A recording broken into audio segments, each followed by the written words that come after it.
Year two will be better. Guys, for each and every one of these programs, year one under a new head coach was fraught with pitfalls, and none more so than at Alabama, where Kalen DeBoer really struggled in some big moments, right? He loses to Vanderbilt, he loses to Oklahoma, he loses to Tennessee, all of which combined to keep them out of the playoffs. And then, oh, by the way, he goes and loses to Michigan in a disaster of a bowl game. Very similar to how, Trey, we were talking about Texas A&M. For our personal fandom, we wanted them to beat USC because 9 wins felt, at least for me, it felt like a chasm between 9 wins, 9-4, and 8-5. I think the Crimson Tide fan base feels that very similarly with the losses at key points in their schedule, and then to just drop the dud that they did against Michigan to finish out the season. Tough break for Alabama there. Yeah, you're absolutely right. And I don't know that 9 versus 10 really feels as good as making the playoff versus not making the playoff, but we've been saying on this show since he was hired, give Kalen DeBoer some time. Yep. Have you guys seen Jalen Milroe at the Senior Bowl this week? Butt cheeks. I'd like to point back to my take from the beginning of this offseason that it might not be the best fit in Kalen DeBoer's offense, and they're going to give him the kudos that he deserves for leading them to the playoff, and he's not going to lose his job. Obviously, he didn't, but man, I'm really interested to see how that offense looks, if it can be more consistent with someone that Kalen DeBoer handpicks to run it next year, which is what he'll have. So I give him some time. I think he's won everywhere he's been, and year two has typically been a massive jump under Kalen DeBoer. I agree. And DeBoer, I think, is a good head coach. He's won everywhere he's gone. So I'm not ready to sell DeBoer stock. We had folks in our comments when I tweeted about this episode coming down the track. They wanted Kalen DeBoer ranked at the very bottom because they felt like this year was such a waste. I think in context, there were a lot of other factors at play than just the head man wearing the headset on the sideline. The other teams in this category, for those on the podcast side, Houston, Michigan, and Michigan State, and Washington. I've been very vocal that I think Willie Fritz is about to turn it around at Houston. It felt like they overperformed a little bit from Trey. I mean, when we did the preview for the Cougars, we were struggling to get them to 3 wins, and it felt like, yes, they had a big rotation at quarterback, and the Cougars never could really find that signal caller to drive the offense forward. They've taken care of that in the portal. They have Connor Wegman, who's come in from Texas A&M. They've been recruiting offensive linemen and defensive linemen from big-time programs. It's really felt like they've solidified the trenches.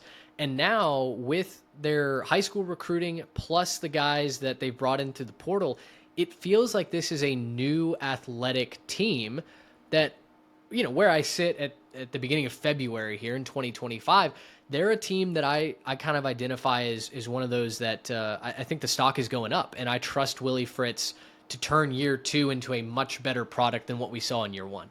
We saw Kenny Dillingham do it in the Big 12 last year too, jumping up out of nowhere with a transfer quarterback. I know Levitt had been there for a little bit, but winning some big key battles in the portal, taking advantage of a schedule. And yeah, he won some big games this year too. So there's a lot to be excited about. It's another place just like SMU too, where there's going to be a lot of talent that goes around the country, doesn't win a starting job, and is looking for a way to get back home. That's a great point. Great point. Garrett, Michigan and Michigan State, we're expecting year two will be better. Sharon Moore had his moments, right? He beats Ohio State. He wins the bowl game. It felt like a lot of things went right for them at the end of the year. And, oh, by the way, he's really cleaned up down the stretch in recruiting. Yeah, he needed to figure some stuff out after the start of the season. Start of the season was pretty rough. But, yeah, to be able to go into the end of the season and really do 2 big things that'll get your doubters quiet. You go beat Ohio State, which is about the only thing you could have done to save the season, and then follow that up with a nice little win over Alabama in the bowl game. You're going to feel a lot better as a Michigan fan going into this offseason, especially because if you were like me and you watched any amount of Michigan football and thought to yourself, it seems to be one problem with this team, and it's that they don't have a quarterback. Whoever they throw out there at the quarterback position, looks like they could have been one of us out there playing quarterback because they didn't look like Division I athletes. They just didn't look like they should be quarterbacks. They have a good quarterback coming in the door in Bryce Underwood. He's going to be great. He's going to be a star. It's cool that he gets to stay home and kind of play at his home park. It's cool that even if they paid him $10 million, they paid him $10 million to do it. I don't care. It's NIL. Do your thing, right? Play the game. It's just really cool to think that, hey, if you have this lighted up quarterback, I mean, they won a championship with J.J. McCarthy.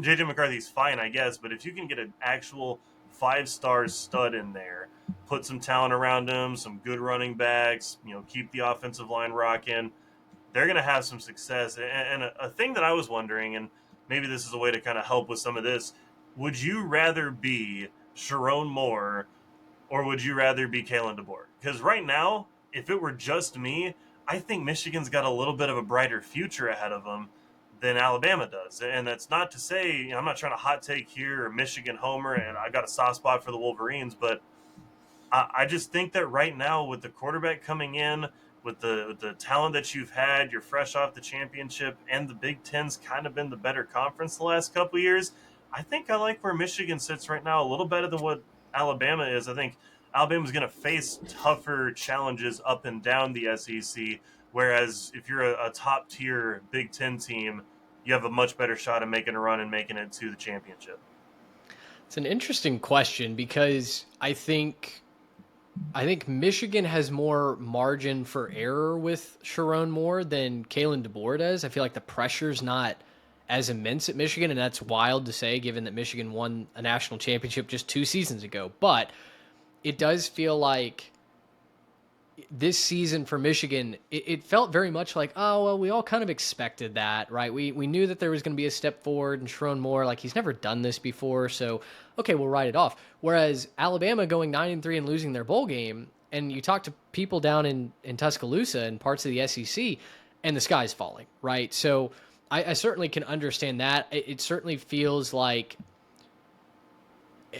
the quarterback battle, I think, is where it's all going to come down to. Because at the end of the day, what do we see time and time again? You're really only as good as your quarterback is, as far as a team, and sometimes as far as a head coach goes. Now, Trey's, as you mentioned, kind of a miracle worker with Jalen Milroe, because, boy, Milroe looks awful right now anywhere else outside of Tuscaloosa. So I think if Alabama knew who their starter was going to be right now, if they had made a splashy hire, or not a hire, but a signing. Freudian slip. Truly Freudian slip. But yeah, I think if we knew, if Alabama had someone the prestige of Bryce Underwood, I wonder if maybe we would be saying the other way. But in reality, maybe Michigan does have their stock up a little bit more than Alabama does.